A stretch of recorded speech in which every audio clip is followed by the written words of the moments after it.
মানুষ মারা যাবার পরেও নাকি তার আত্মা সেই জায়গা ছেড়ে কোনোদিনও যায় না, বিশেষ করে সেই জায়গায় যেখানে তার ছিল প্রাণের জায়গা। তেমনই এক ঘটনা শুনলাম আমার বান্ধবীর কাছ থেকে। কাল বান্ধবীর বাড়িতে গেছিলাম, তোমাদেরকে ভিডিও শেয়ার করেছি। যাই হোক, আমার বান্ধবীর হাজব্যান্ড মারা গেছেন, 5-6 বছর হলো। খুব খারাপ লাগছে বলতেও, কি আর করা যাবে, বিধাতার লিখন। তা আমার বান্ধবীর বাড়িতে এই মায়ের স্থাপনা করা, আর তার হাজব্যান্ড ছিল বড় সাধক এই মায়ের, এবং মানে মারাও গেছেন এই বেডরুম থেকে উঠে এসে সোফার মধ্যে মায়ের সামনে চোখে চোখ রেখে ওইখানেই বসে মারা গেছেন।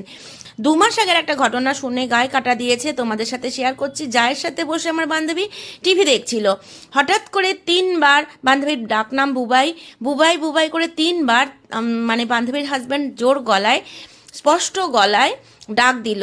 তো আমার বান্ধবীর যা বলছে, কিরে শুনতে পেলি কিছু? আমার দেওরের গলা তোকে ডাকছে।